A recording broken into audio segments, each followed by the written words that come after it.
O Senhor é bom demais. Glória a Deus. Nós não somos merecedores de tanta bondade, de tanta misericórdia assim.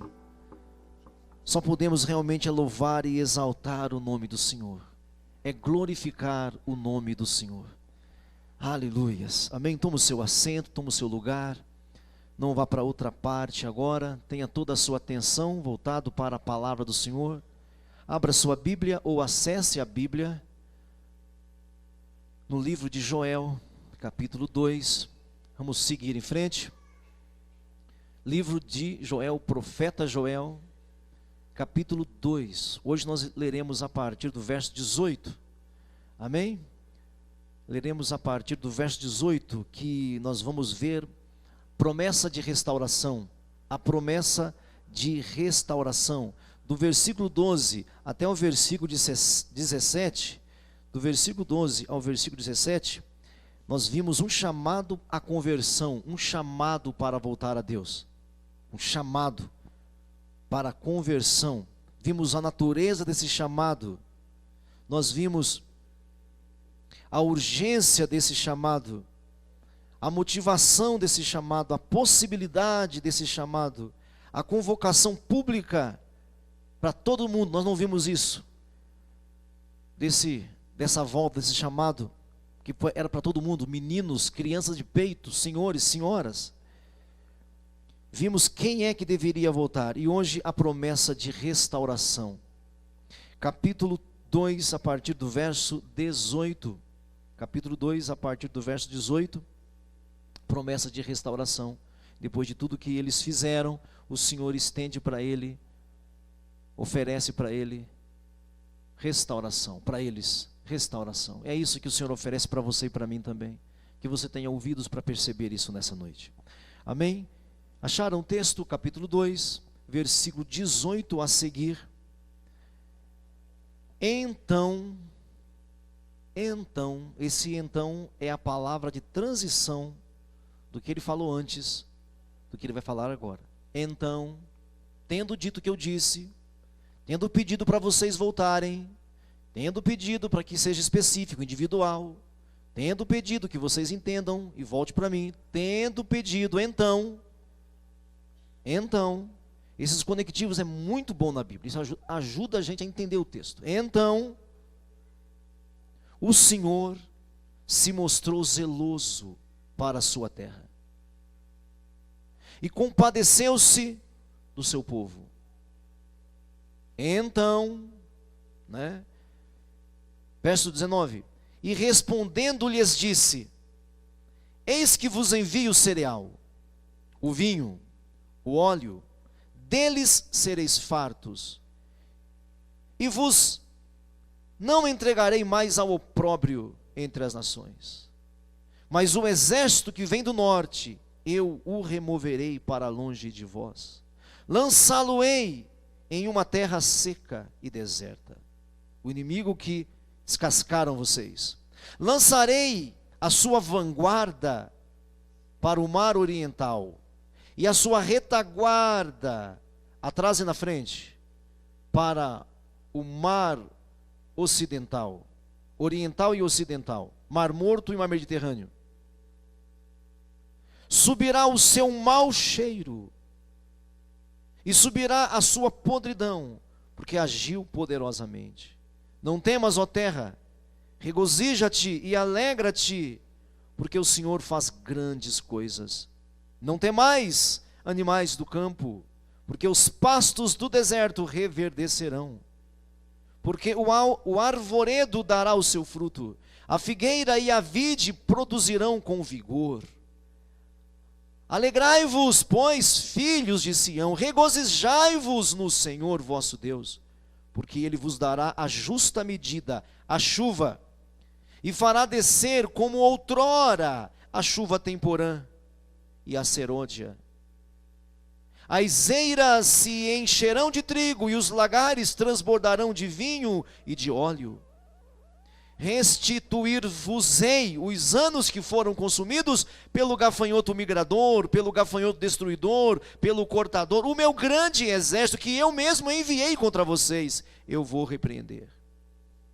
Comereis abundantemente e vos fartareis, e louvareis o nome do Senhor vosso Deus, que se ouve maravilhosamente convosco, e o meu povo jamais será envergonhado.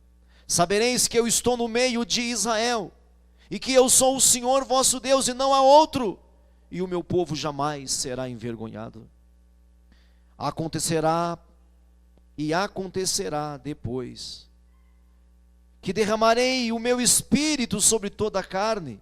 Vossos filhos e vossas filhas profetizarão, vossos velhos sonharão, os vossos jovens terão visões. Até sobre os servos e sobre as servas derramarei o meu espírito naqueles dias.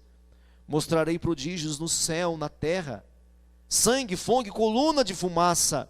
O sol se converterá em trevas, a lua em sangue, antes que venha o grande e terrível dia do Senhor. Acontecerá que todo aquele que invocar o nome do Senhor será salvo. Porque no monte Sião e em Jerusalém estarão os que forem salvos, como o Senhor prometeu, e entre os sobreviventes, aquele que o Senhor chamar. Amém? Promessas do Senhor. Nós estamos vindo nesse versículo 18, nós estamos vindo de uma chamada à conversão. Essa conversão, meu irmão, não precisa ser uma para sempre. Todos os dias nós podemos nos converter ao Senhor. Existe a conversão, aquela conversão da salvação, mas nós vivemos, existe um outro tipo de conversão, de procedimento, que a pastora acabou de dizer aqui. Mudar o nosso procedimento, entender que nós estamos errando, falhando ali. Nós estamos vindo dessa fala, uma chamada à conversão, uma chamada para voltar a Deus. Aí ele vem aqui, promessas. Aí ele diz então. Tudo que ele disse antes, então, é a condição. Tudo que ele disse antes é a condição, então. Tudo aquilo que ele falou antes chama-se arrependimento. Tudo aquilo que eu expliquei aqui, juntando tudo aquilo, chama-se arrependimento. Volte para mim. Não ande mais nessa direção. Volte para mim, então. Amém? Do 12 até o 17. Volta para mim. Não pense que você consegue sozinho. Voltem para mim, então. Esse então é a mesma coisa que acontecendo o arrependimento. Acontecendo o arrependimento. Então as promessas se cumprirão. As promessas que nós lemos aqui se cumprirão. E como é que é essa promessa? Como acontece essa promessa? Diga, bênçãos materiais, bênçãos espirituais. Vamos olhar para a Bíblia agora? Vamos olhar para a Escritura? O versículo 19, olha só. E respondendo, lhe disse, eis que vos envio o quê? O cereal, o vinho, o óleo, sereis farto dele, e vos entregarei mais ao opróbrio nas nações. O que ele está falando aqui? Primeiro, as bênçãos espirituais, ele vai restaurar. A promessa de restauração é o tema de hoje. O que ele vai restaurar? Nossa vida material. Irmãos, às vezes algumas pessoas pensam que a gente não fala de bênção. Não, a gente fala de bênção. Nós não cremos em bênção, não, eu creio em bênção. A questão é ao que isso está atrelado. Eu creio e espero e quero as bênçãos do Senhor. Desejo as bênçãos do Senhor. Aqui depois que ele chama o povo para voltar e se converter, e observar os seus maus caminhos e largá-los, ele fala, então, enviarei, eis que envio cereal. Lembra do capítulo 1, que o gafanhoto comeu tudo, que os gafanhotos devoraram tudo, não ficou nada. Olha aí no capítulo 2, no verso 13, olha só. Olha o que os gafanhotos fizeram e o que o exército da Síria vai fazer. À frente dele, capítulo 2, verso 13, à frente dele vai fogo devorador, atrás a chama que abrasa, diante deles a terra é como jardim, mas depois que passa, a terra está assolada e queimada. Agora o Senhor promete, ele promete as bênçãos materiais também. Então, primeira coisa aqui que ele fala de restaurar, Primeira coisa, as bênçãos materiais serão restauradas. Eu envio para vocês, voltando para o capítulo 2 do final lá, eis que eu envio cereal, eu envio vinho, eu envio óleo, vocês serão fartos, vocês comerão, beberão, descansarão de novo. Eu prometo isso para vocês. Irmãos, está vendo que isso é consequência? Você está vendo, você está percebendo, irmãos? Essa loucura por bênçãos estranhas começou na década de 80, irmãos. Na década de 80, houve muita mudança evangélica no nosso país, mudanças boas e mudanças perversas. Hoje a maioria das igrejas não falam de caráter cristão, só fala de presente que quer de Deus, só fala de bênção que quer ganhar de Deus. Isso começou na década de 80, a teologia da prosperidade, ela começou embrião ali na década de 80. Na década de 90 foi uma lasqueira. Nos anos 2000 piorou mais ainda. Mas na década de 80 também começou um povo mais consagrado. O louvor, como a gente vê hoje assim, esse louvor assim ousado, corajoso, de pular, gritar, levantar as mãos, também começou ali. Na década de 80 começou um avivamento no nosso país. Um avivamento no louvor da igreja, nos músicos da igreja, nos ministros da igreja. Essa ideia de viver assim, de comunidade, de adorar juntos, isso começou a pegar força na década de 80, mas juntamente naquela época começou essa maldita teologia da prosperidade. As pessoas não querem Deus, querem apenas as bênçãos de Deus. Elas não querem mudar de caráter, não, elas querem só o que Deus tem para dar. Anteontem eu ligava para uma pessoa a respeito de salões que nós estamos vendo para mudar. Aí nós vimos um salão, aí conversei com a mulher, aí na segunda-feira ficou da gente observar o salão, aí eu falei assim, e aí, vamos? Aí ela falou assim, puxa, não dá, hoje é segunda-feira. Eu falei, não, é que eu vou para a igreja. Eu falei, tudo bem, mas depois do culto a gente vai. Não, é que eu vou numa igreja em São Paulo. Eu preciso falar mais para vocês? Plena segunda-feira. Você até sabe qual igreja que ela foi. Você até sabe. Olha só. É uma corretora que ia me mostrar um salão, mas ela não podia ir naquela segunda-feira, porque eu pensei que era por aqui. Eu falei, não, você vai lá, faz seu culto, adora a Deus, e depois nós vamos. Não, é que é lá em São Paulo a minha igreja. Está entendendo o que eu estou dizendo, irmãos e irmãs? Eu creio em bênçãos, meu Deus, como creio. Você pode pedir, você deve pedir as bênçãos do Senhor. Só que veja, seja feita a vontade do Senhor. É isso que vale, irmãos. É isso que vale. Lembra de Filipenses que nós estamos lendo aqui todas as vezes? Sei passar fome, sei ter com fartura, sei passar necessidade, sei não passar necessidade. É isso que vale nas nossas vidas, irmãos. Aqui ele promete restaurar inclusive a nossa vida material. Deus não é contra. Deus é contra você negociar com Ele. Eu te dou isso, você me dá aquilo. Não, o que o Senhor quer, a única coisa que o Senhor quer de você é conversão. É que você volte para Ele de todo o seu coração. Não tenha medo de pedir. Deus, eu preciso, Senhor, de uma bênção na minha cozinha. Eu preciso, Senhor, de um melhor alimento. Você pode pedir, irmãos. Deus restaura isso. Deus restaura, é só olhar para o livro de Jó. O homem perdeu tudo, inclusive os filhos. A única coisa que não veio dobrado foi filho, mas ele ganhou tudo de volta. E sabe por que filho não veio dobrado? Porque filhos são insubstituíveis. Deus deu outro para eles, mas não veio, tudo veio dobrado para Jó. Tudo que for de material veio dobrado para Jó. Só filho que não, porque filhos são filhos também, ué. Filho não é objeto. Então aqui, a primeira promessa é de restaurar a nossa vida material. Diga, eu quero, Senhor. Aproveita agora, fala, eu quero, Senhor, restauração na minha vida material. Amém, igreja?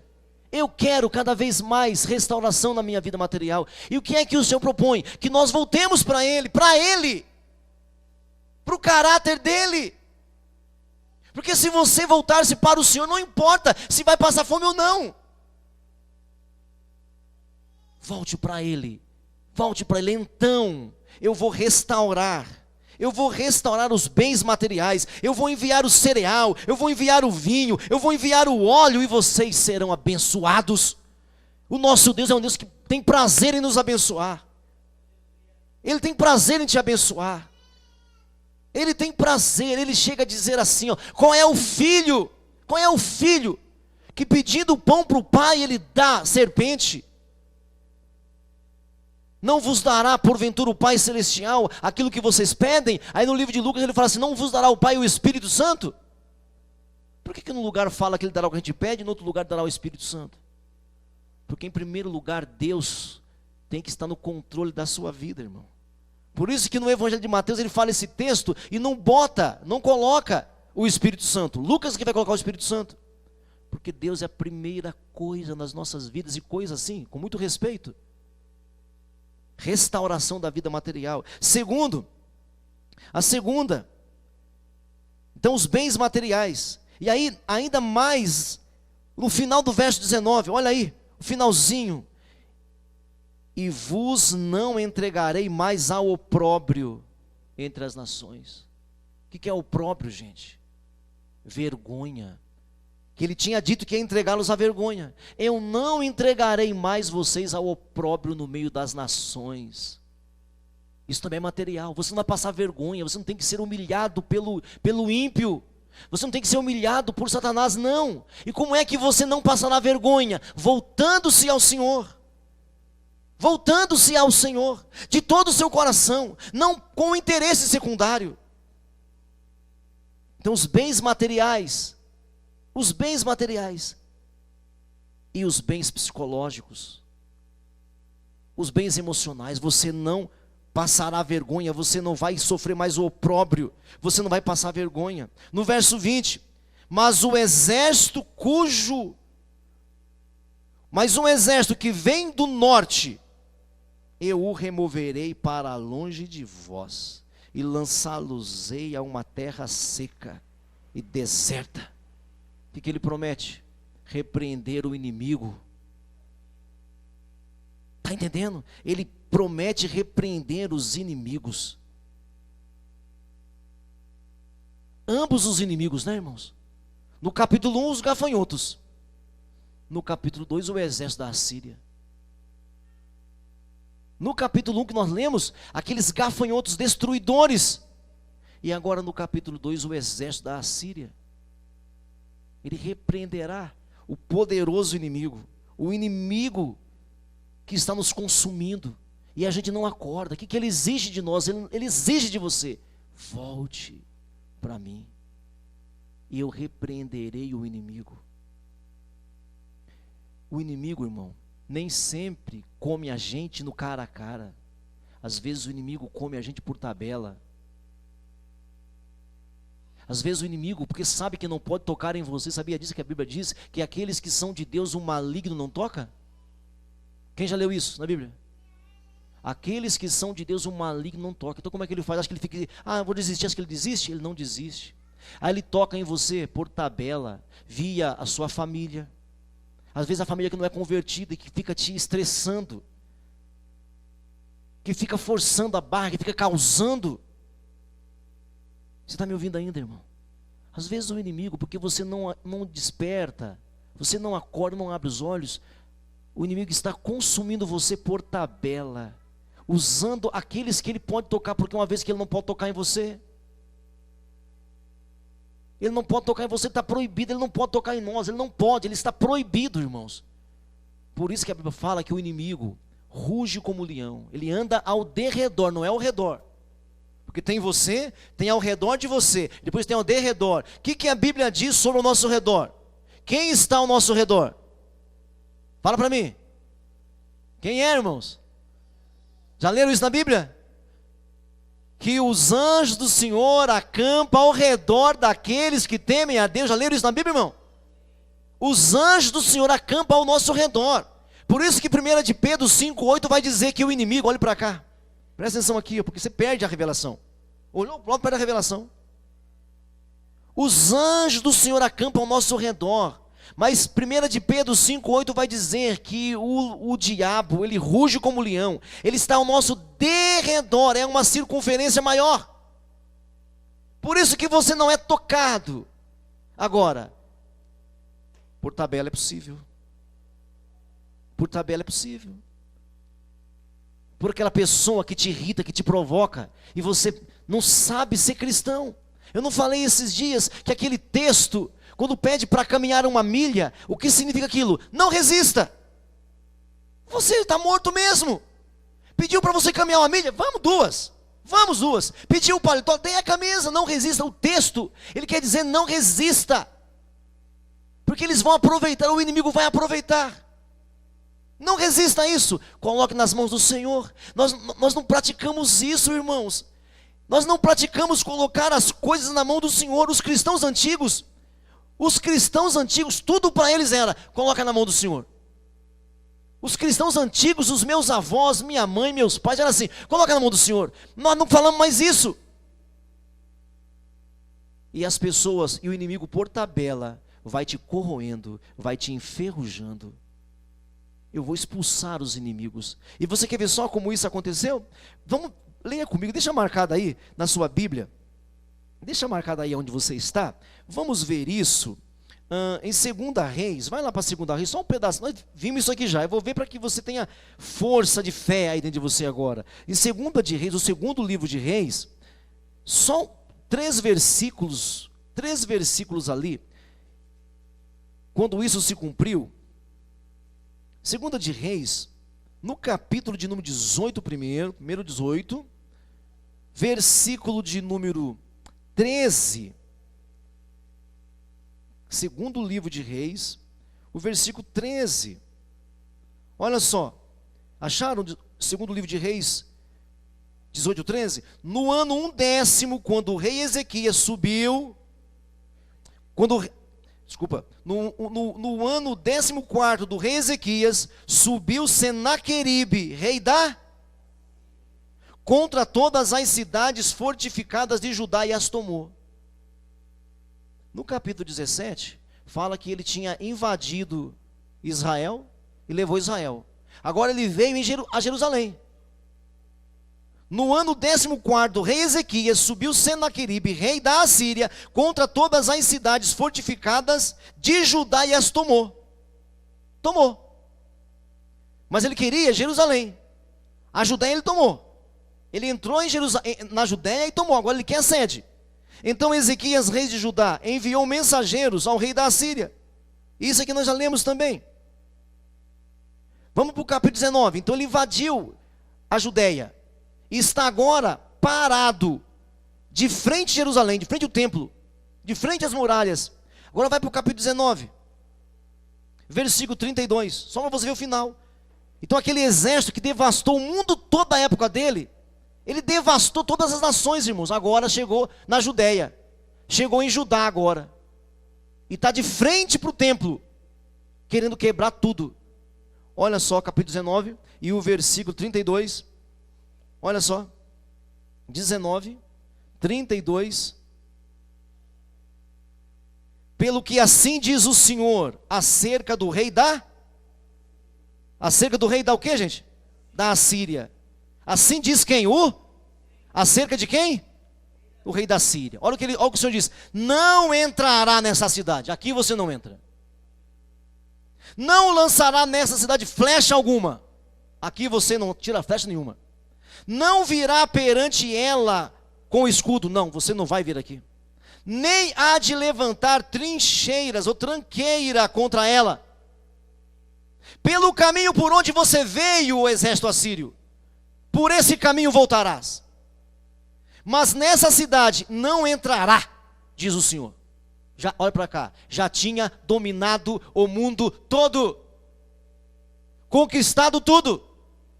Chegou diante de Jerusalém. O Senhor manda o profeta Isaías falar: não vai entrar aqui, não vai pisar aqui, nenhuma flecha você vai soltar aqui. 34. Porque eu defenderei esta cidade para a livrar, por amor de mim e por amor do meu servo Davi, por amor de mim e por amor do meu servo Davi. 35.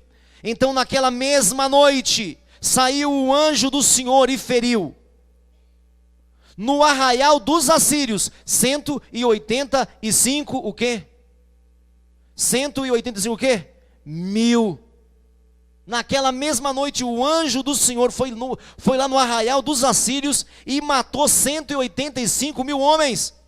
E quando se levantaram os restantes pela manhã, eis que todos estes eram o quê? Cadáveres. Não entraram.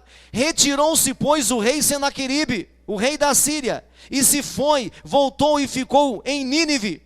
Sucedeu que, estando ele adorando na casa de Nisrode, o seu Deus, Adrameleque e Serezer, seus filhos, o feriram à espada, e o feriram e fugiram para a terra de Ararate. Esarasdom, seu filho, reinou no seu lugar. Olha para mim aqui então, irmãos. O Senhor restaura as bênçãos perdidas, as bênçãos que os gafanhotos levaram. O Senhor restaura a parte emocional, sentimental, psicológica deles, vai retirar a vergonha e fala que eles não serão envergonhados. E agora ele fala: eu vou remover o poderoso inimigo contra vocês. Eles não vão entrar aqui nessa cidade, e eles não entraram. Amém, irmãos? Então a promessa de restauração das nossas vidas, Ele pede para que você volte para Ele. Ele pede para que você volte para Ele. E Ele promete restaurar as nossas vidas. O segundo ponto: qual é o caminho dessa restauração de promessa? Qual é o caminho? Existe um caminho. Existe um caminho dessa restauração. Volta para o versículo 18. Volta lá, volta para o nosso texto lá. Versículo 18, Joel, capítulo 2, versículo 18. Então o Senhor se mostrou, o quê? Zeloso da sua terra, e compadeceu-se do seu. Qual é o caminho da restauração, meu irmão? No que está fundamentada essa... Por que Ele vai restaurar você? Sabe por quê? Porque Ele é compassivo. Por que o Senhor faria isso com a gente? Porque Ele é compassivo, Ele é cheio de compaixão.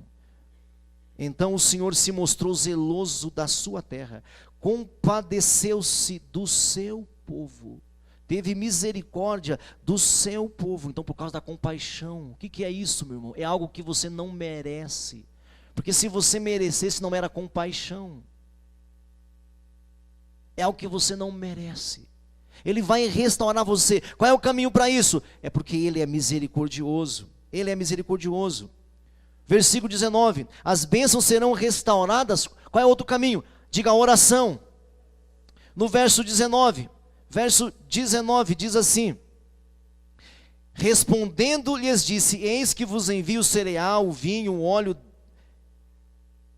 e deles sereis fartos, e vos não entregarei mais ao opróbrio entre as nações.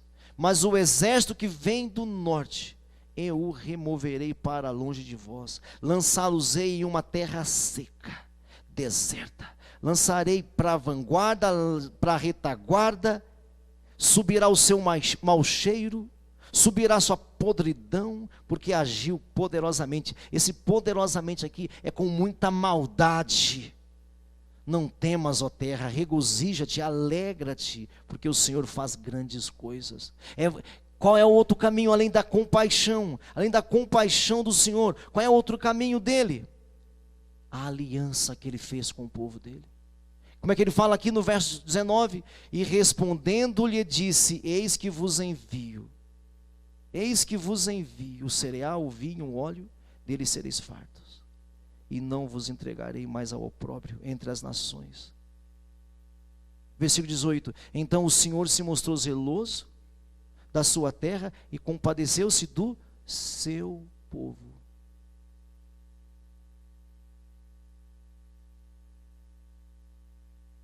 Com quem você está aliançado? Com quem nós estamos comprometidos? Você está vendo? Esse seu povo aqui, meu irmão, é porque houve uma aliança. Gênesis capítulo 14. Deus chega assim para Abraão e fala: Abraão, levanta os olhos. Tudo que você está vendo eu te dou, Abraão. Tudo que você está vendo é teu.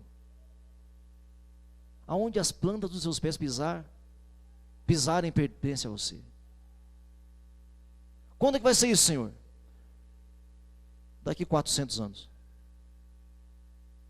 O que aconteceu ali em Gênesis 14, 15? Uma aliança entre Deus e Abraão. E por causa de Abraão, todo Israel entrou na aliança. Por causa de Abraão, Por causa de Abraão, todo Israel faz parte da aliança. E nós, pastor? Olhe para cá. Por causa do que Jesus fez por você, você agora é chamado povo de Deus. Qual é o caminho dessa restauração? O primeiro caminho é a compaixão de Deus por nós. É só isso, é compaixão pura. Não é merecimento. Segundo, você está aliançado com Ele ou com a metodista? Você está comprometido com o Senhor ou com a religião?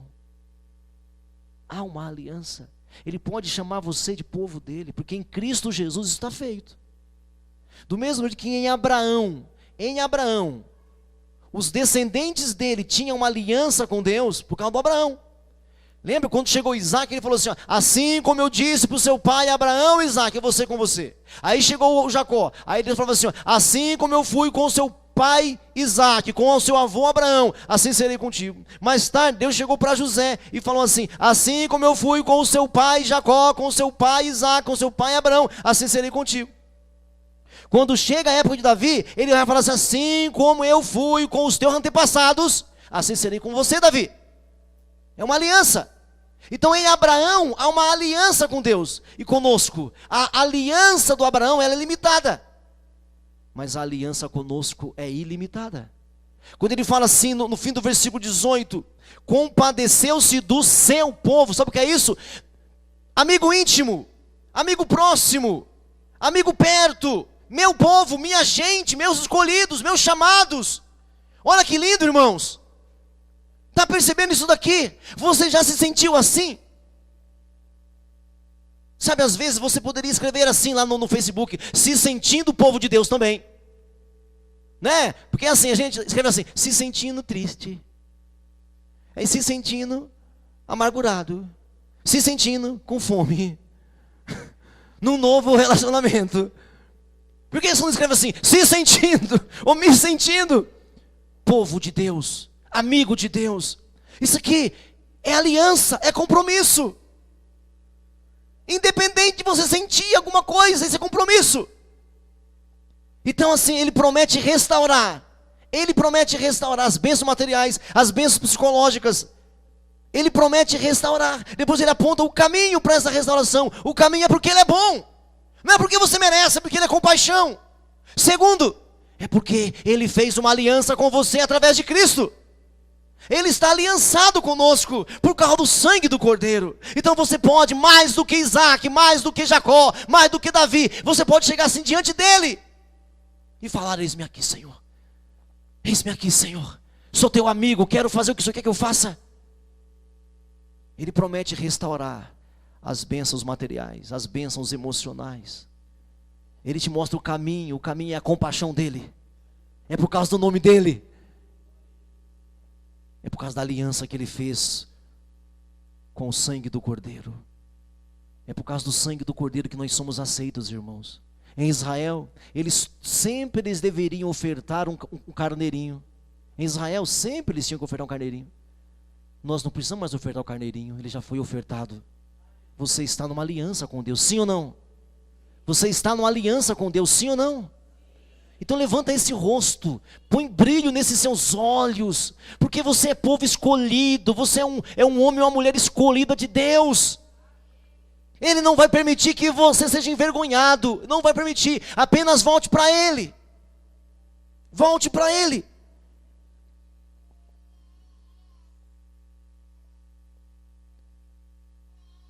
As especificidades das bênçãos grandiosas do Senhor. Versículo 21. Olha lá, as especificidades, ele vai especificar agora, quais bênçãos agora.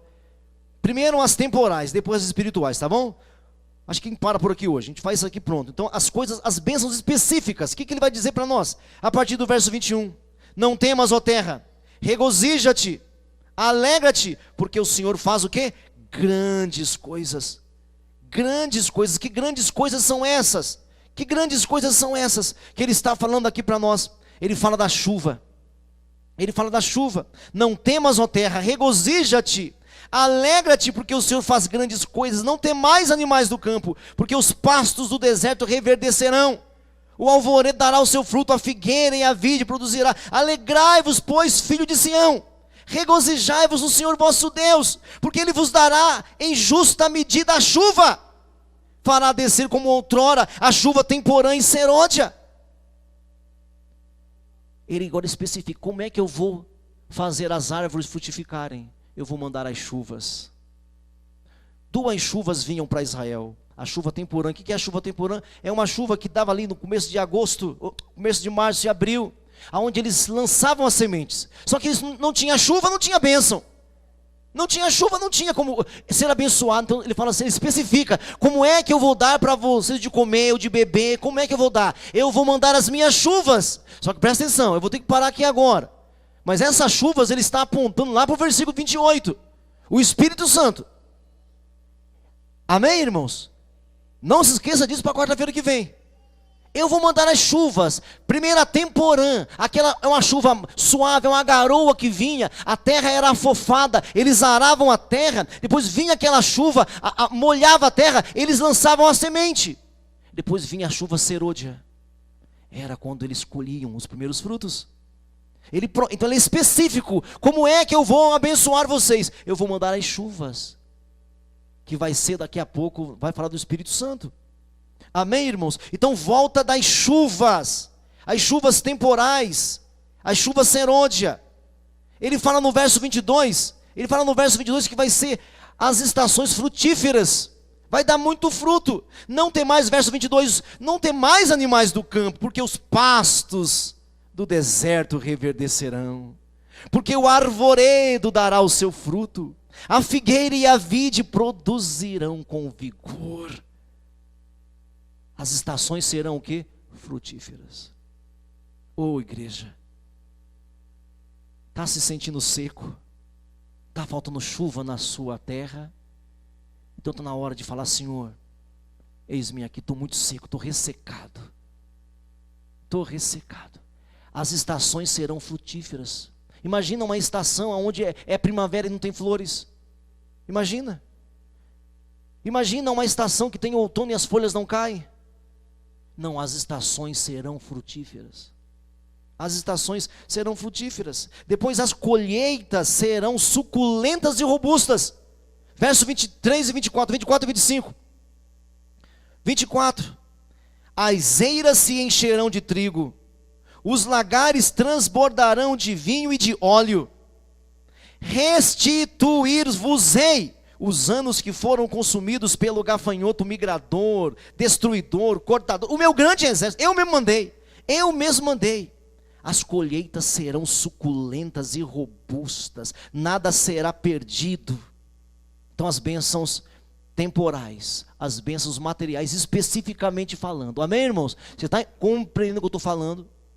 Amém? Então as bênçãos específicas, as chuvas, as árvores serão frutíferas e a colheita vai ser robusta. E agora vem as bênçãos espirituais. As grandes bênçãos espirituais. Por que eu estou pondo a palavra grande? Por causa do versículo 21. No final, as grandes coisas. Verso de número 26, as bênçãos espirituais. Comereis abundantemente e vos fartareis. E o quê? Louvareis o nome do Senhor. Restituir o louvor. Restauração do louvor. Porque sem a colheita não tem oferta, sem tem oferta não tem templo. Olha como isso aqui é, presta atenção. Não é que a bênção é mais importante, mas sem chuva não tem colheita, se não tem colheita não tem oferta. E no antigo mundo, gente, toda a alegria do povo estava na colheita. Então quando ele traz de novo a colheita, o louvor é restaurado. Então ele promete restaurar o louvor do povo dele. Segundo, a manifestação da presença de Deus. Diga manifestação da presença. Mais uma vez, diga manifestação da presença. Olha o verso 27. Olha o verso 27. Sabereis que eu estou no meio de Israel. Sabereis que eu estou no meio de Israel e que eu sou o Senhor vosso Deus e não há outro. O meu povo jamais será envergonhado. Oh, aleluias. O que ele está prometendo aqui para nós, irmãos?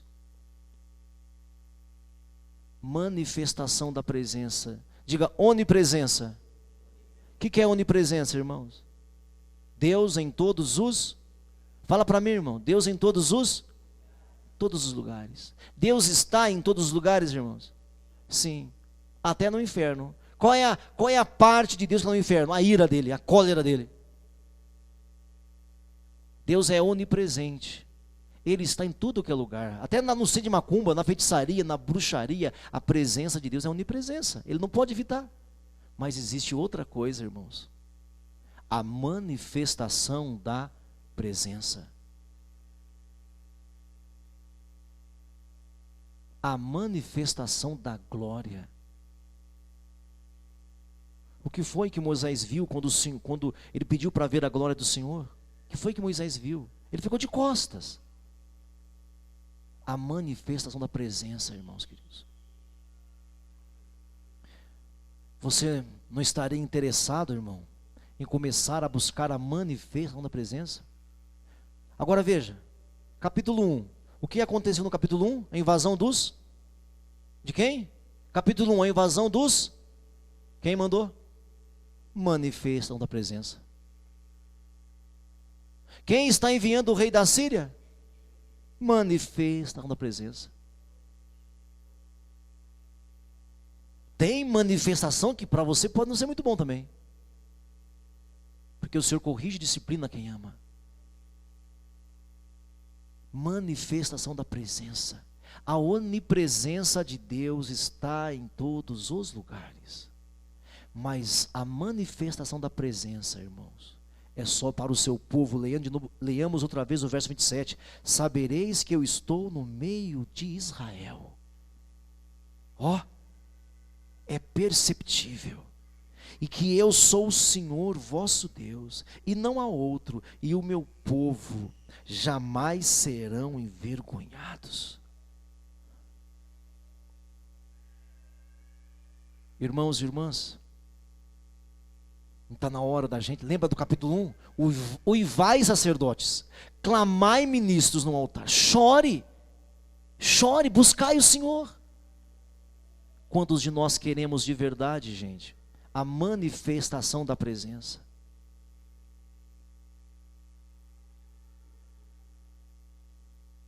A história fala de um homem chamado Reverendo Moody, americano. Ele era numa casa de 7 pessoas. O pai faleceu, só ficou a mãe, e a mãe ficou grávida. Ele era um dos 7, tinha o 8º vindo. Quando o 8º veio, não era 8, era 9, porque era gêmeos. Muito pequenino, esse Moody chegou e falou: mãe, eu vou para a cidade, Deus tem um plano na minha vida. Nem convertido era, ele foi para a cidade.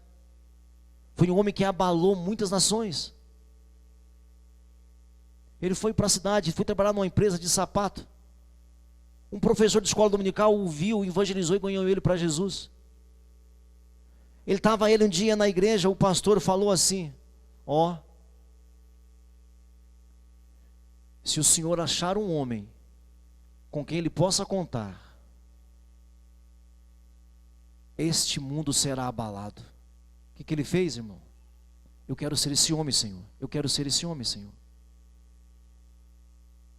Um dia ele estava caminhando no meio da rua. 2 senhoras metodistas o encontrou e disse: meu filho, Deus tem um grande plano na sua vida. Deus tem um grande plano na sua vida. Esse menino começou a orar, a buscar a Deus na madrugada. Deus usou esse homem como usou poucos, irmãos. Qual é a diferença deles e os demais? Manifestação da presença de Deus. O que nós queremos, irmãos?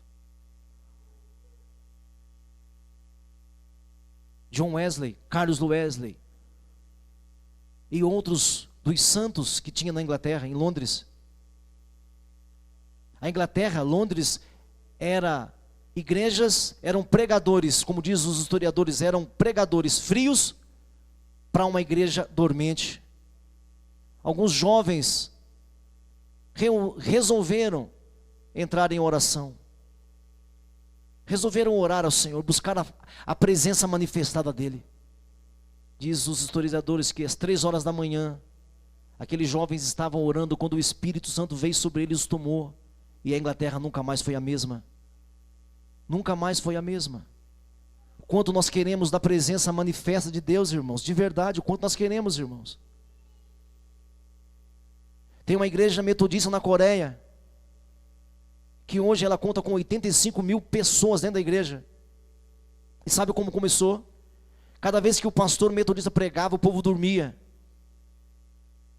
E ele ficava zangado. Por que isso? Por que isso? Ele resolveu entrar em 40 dias de oração para buscar a presença manifesta do Senhor. Se você não sabe, se você procurar pesquisar como é a igreja na Coreia, não só a metodista, toda a igreja na Coreia tem um acampamento. E todo o acampamento de igreja coreana, eles fazem umas caverninhas. Eles fazem uma caverna, aonde o povo se separa para tirar tempo de oração. O povo da antiga aqui sabe, nós fazíamos retiro aqui numa igreja, num acampamento coreano, e tinha lá umas caverninhas, umas casinhas, que só cabe uma pessoa, para orar.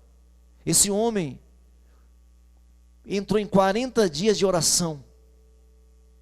Quando ele desceu de lá, diz os historiadores, quando ele descia daquele monte, ele pregava o mesmo sermão, mas já era diferente. Em menos de um ano passou para 8 mil pessoas. E essa igreja metodista hoje conta com 85 mil pessoas. Aí pergunta para ele, o que aconteceu? Pergunta para esse reverendo, o que aconteceu? Ele fala, eu só posso falar uma coisa. Foi quando eu comecei a buscar a presença manifesta de Deus. É o que faz diferença, irmãos. A gente pode ter técnica. O doutor Jones, ele fala isso. Ele conta isso nos seus livros. Você pode ter tudo, toda a capacidade técnica humana, mas para ganhar almas, só mesmo com a presença manifesta de Deus na sua vida. É só assim, irmãos. Do contrário, nós não aguentaremos, você não aguentará. Busque a presença manifesta de Deus. Não é para você ver coisas, mas ela vai passar pelo seu corpo e você vai saber que você é um chamado. E isso aqui não tem idade. Você vai ver quando chegar no versículo 28. Pode ler em casa já a partir do verso 28. Então eu concluo dizendo para vocês: busque a presença manifestada de Deus. A presença quase que palpável, porque a onipresença está em todos os lugares, irmãos, mas a presença manifesta, versículo 27, sabereis que eu estou no meio de Israel, eu que sou o Senhor vosso Deus, e não há outro, e o meu povo jamais será envergonhado. Busque essa presença manifestada, queira essa presença perceptível,